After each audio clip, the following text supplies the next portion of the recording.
Olá, meus queridos alunos e alunas, tudo bem com vocês? Bem-vindos à nossa aula de hoje, que vai ser sobre exercícios de cinemática unidimensional, tá legal?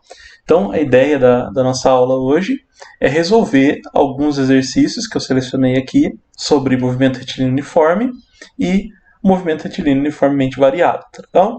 Então, vamos partir para os nossos exercícios selecionados, lembrando que as duas primeiras aulas desse tópico já estão aqui no nosso canal, tá legal? Então, se você não viu e ficar perdido em algum conceito, assista lá, tá bom?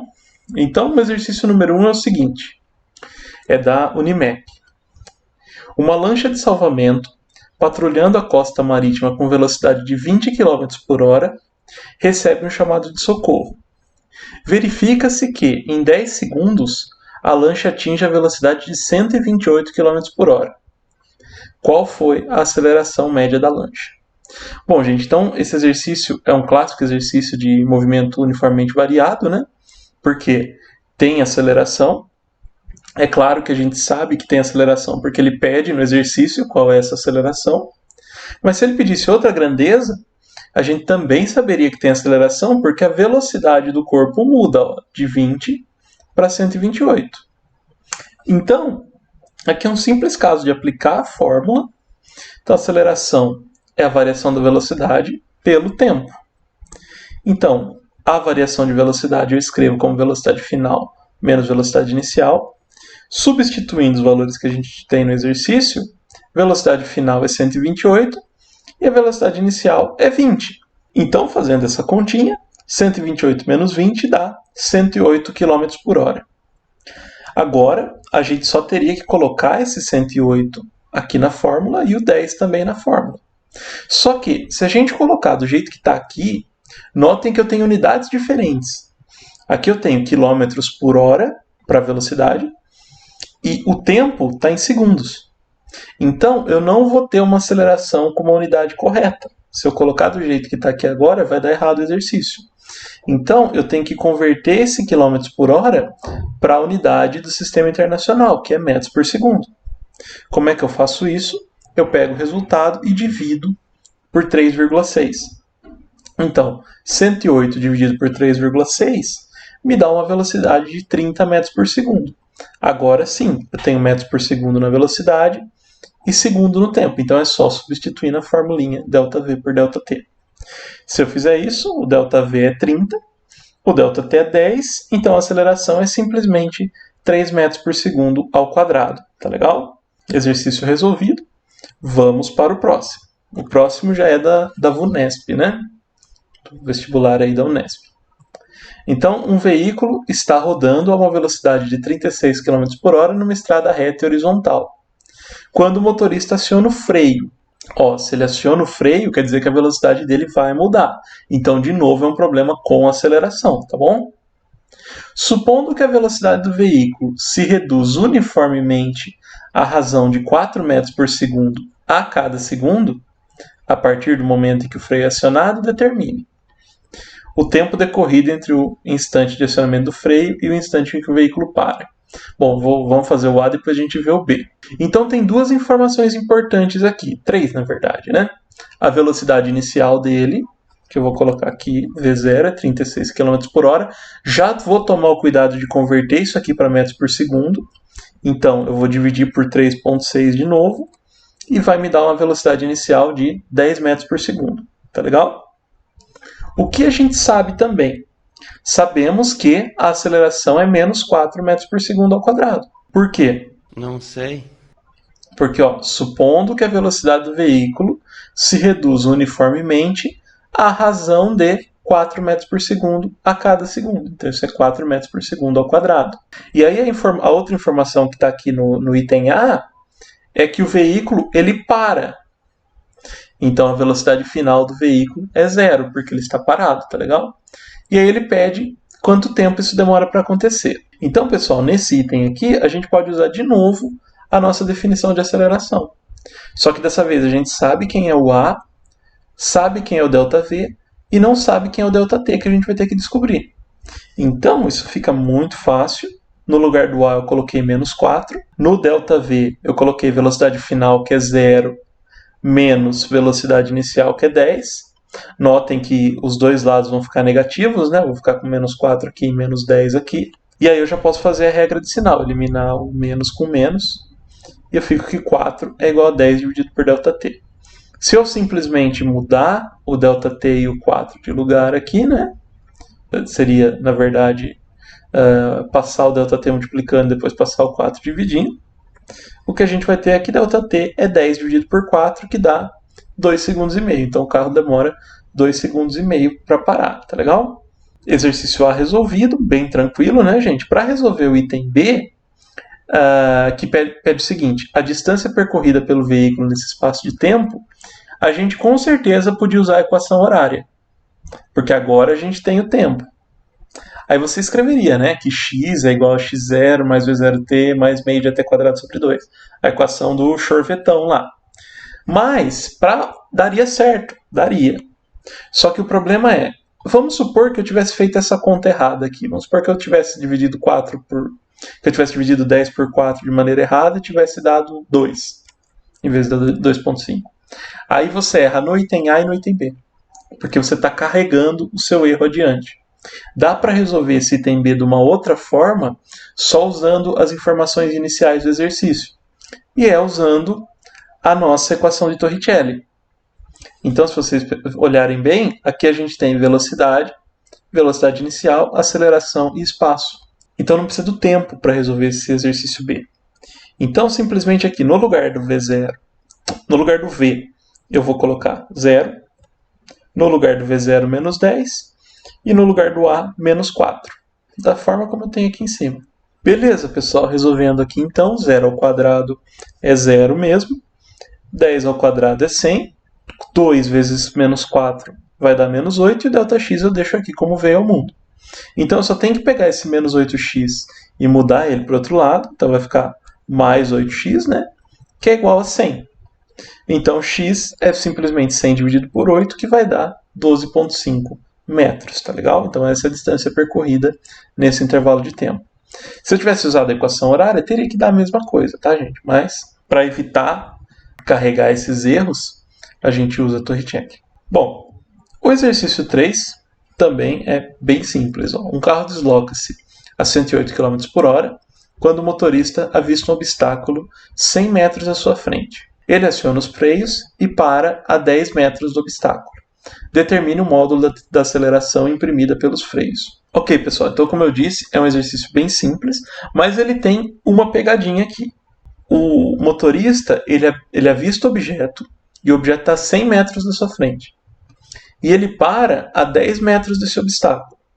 Então, ele percorreu, na verdade, 90 metros e não 100 ou 10. Então, não vem pronto esse dado para a gente. Né? A gente tem que pensar um pouquinho aqui, né? Então, vamos para os dados que a gente tem. A velocidade inicial é 108 km por hora. Como já é habitual, vou dividir por 3,6 para chegar nos 30 metros por segundo, que é a unidade do SI. E a nossa distância percorrida, como a gente já tinha discutido, é 90 metros, tá legal? Então, para calcular a nossa aceleração, notem que aqui é de novo um outro exercício onde eu não tenho tempo, não fala nada sobre tempo exercício, então lembre-se que nesse caso a gente pode usar a equação de Torricelli. De novo, o corpo para no fim do movimento, né? Então a velocidade final vai ser 0 aqui. A velocidade inicial é 30. A aceleração a gente não sabe, vai deixar aqui. E a distância percorrida é 90. Então, resolvendo essas contas aqui, esse 0 a rigor devia estar ao quadrado, tá, gente? Eu esqueci mesmo. Que coisa absurda. Mas não tem muito problema, porque 0 ao quadrado é 0, né? Então, beleza. 0 desse lado aqui, 30 ao quadrado dá 900. E aqui eu faço 2 vezes 90, que dá 180. E mantenho o A aqui do jeito que ele veio ao mundo. Bom, tem que colocar o que tem letra de um lado e o que não tem letra do outro. Então, eu mudei o lado do 180A, ficou menos 180A. Então, menos 180A é igual a 900. Simplesmente eu tenho que passar esse menos 180 dividindo, né? E eu fico aqui, A é 900 dividido por menos 180. Se eu fizer essa conta, A é menos 5 metros por segundo ao quadrado. Notem que a aceleração deu negativa porque a velocidade está sendo reduzida, conforme esperado, né, pessoal? Então, esse exercício também já teve seu fim, a gente já calculou a aceleração aqui imprimida pelos freios, tá legal? Menos 5 metros por segundo ao quadrado. Bem simples, né, gente? Vamos então para o exercício 5. Um Fusca parte do repouso. Gente, eu não sou patrocinado pela Volkswagen, tá? Se vocês conhecem alguém da Volkswagen que queiram patrocinar o canal, a gente aceita também, né? Se você não conhece, só deixa o like e se inscreve no canal que já ajuda a gente bastante, tá legal? Mas vamos para o exercício. Um Fusca parte do repouso e da origem das posições, movendo-se em uma estrada reta, com aceleração constante de 2 metros por segundo ao quadrado. Enquanto um Uno, também não sou patrocinado pela Fiat, mas vale a mesma coisa, se vocês conhecerem alguém, tiverem um contatinho aí, me avisem. Enquanto um Uno, 1 km à sua frente, se move com velocidade constante de 90 km por hora, na mesma direção que o Fusca. Quer dizer, eles estão numa estrada e os dois estão indo para o mesmo lado. Em quanto tempo o Fusca se encontra com o Uno? Então é um típico problema de encontro, gente. Você tem o Fusca e o Uno numa estrada, os dois indo para o mesmo lado, o Fusca está atrás e de alguma forma ele vai passar o Uno. Por que eu sei que ele vai passar o Uno? Bom, inicialmente porque o problema me fala isso.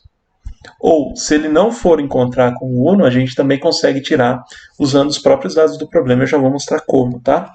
Mas, essencialmente, o que a gente tem que fazer para resolver problemas de encontro é escrever as equações horárias de ambos os caras.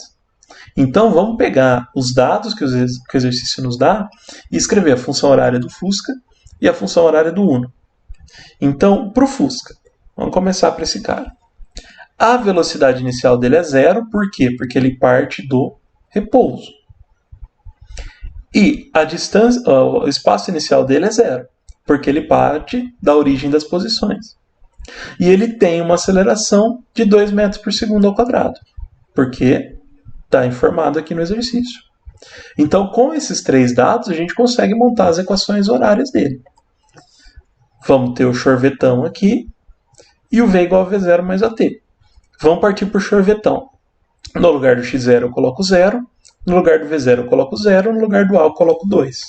Então tá aqui, ó.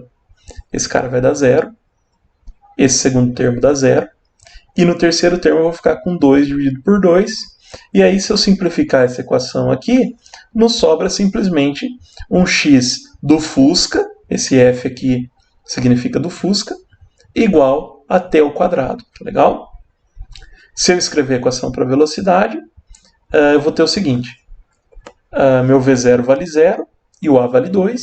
Então, V é igual a 0 mais 2t, que eu posso simplificar apenas como velocidade do Fusca igual a 2t. Esse Fzinho, nos dois casos, eu estou só colocando com a mão, gente, para a gente identificar que é o do Fusca, mas ele não é nenhuma grandeza aí importante do nosso problema, tá? Ok, vou fazer a mesma coisa com o Uno, com o detalhe de que o Uno ele se move com velocidade constante. Então ele não tem aceleração. Tá bom? Ok. Então ele tem uma velocidade inicial, que é a mesma em todo o percurso, que é 90 km por hora. Eu já estou dividindo por 3,6. E aí eu tenho que a velocidade em metros por segundo é 25 metros por segundo. E como ele está 1 km na frente do Fusca, ele parte do x0 igual a 1000. Eu já estou convertendo também para ter a minha equação em metros, tá? E a aceleração, como eu disse antes, é igual a 0.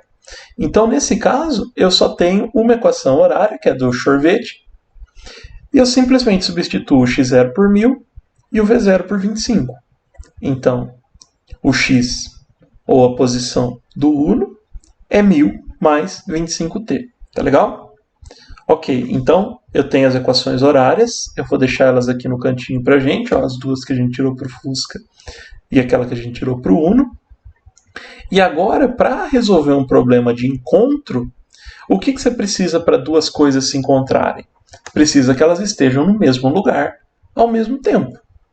Então, o que eu faço é simplesmente forçar que o meu x do Fusca seja igual ao x do Uno.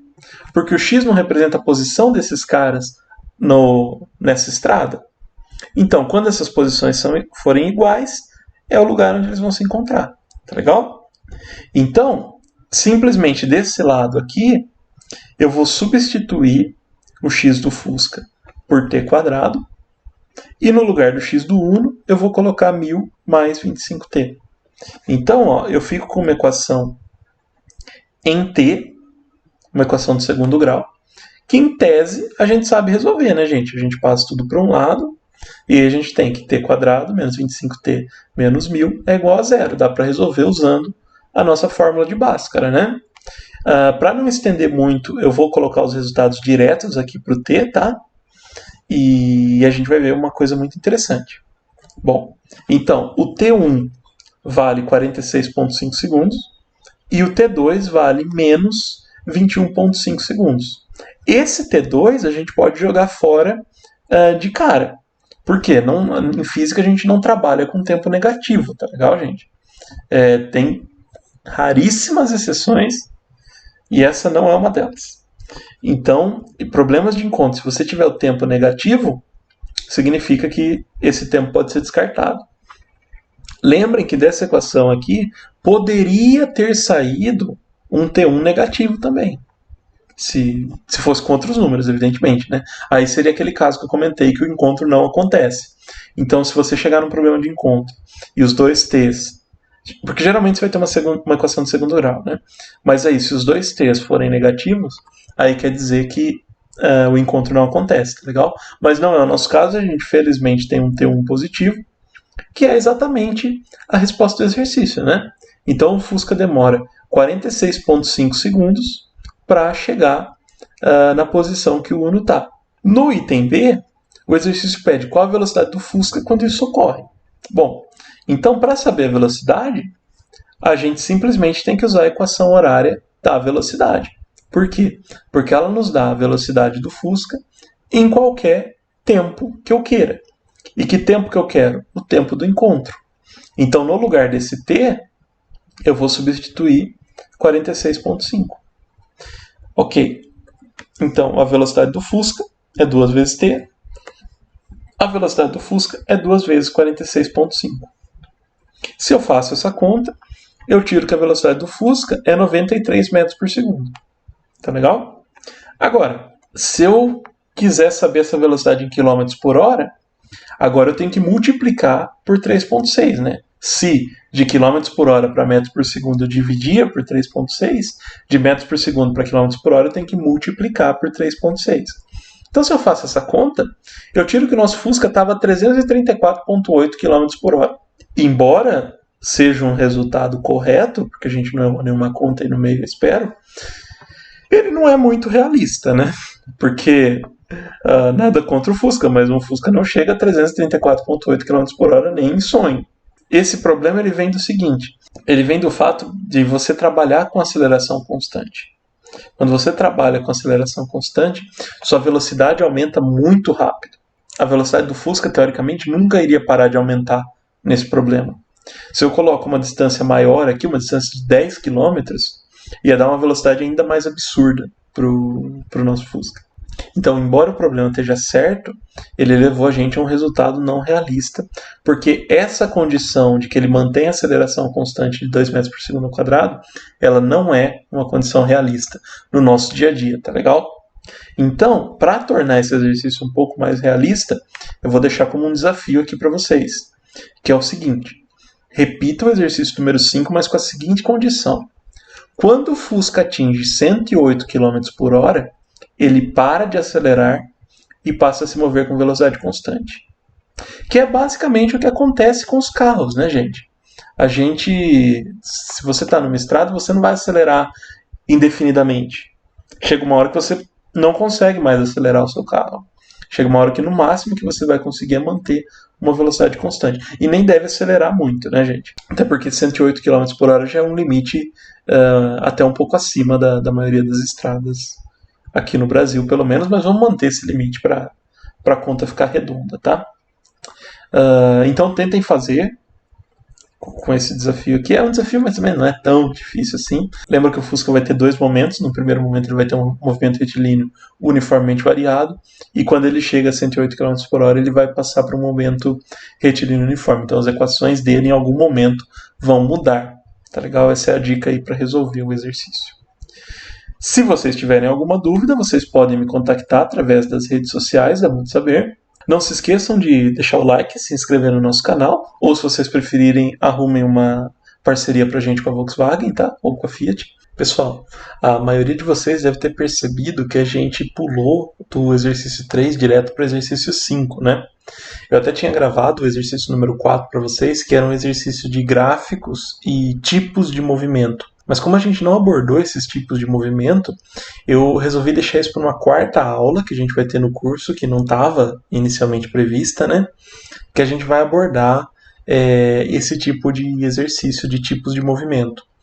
A gente vai ver direitinho como funcionam essas classificações, tá? Que eu não quis colocar na aula de hoje para não ficar muito extensa a aula, então vou fazer uma quarta aula com isso. No mais, não se esqueçam que ainda vai ter aquela aula extra de exercício, com exercício que vocês vão mandar pra gente, e mandem aí através do nosso e-mail, pra gente ter a de quem tá mandando primeiro, né, ter a ordem correta. Tá? Ainda não tá fechada a lista, faltam mais 2 ou 3 exercícios, então ainda dá tempo de mandar seu exercício lá, tá? No mais, um grande abraço a todos e até a nossa próxima aula.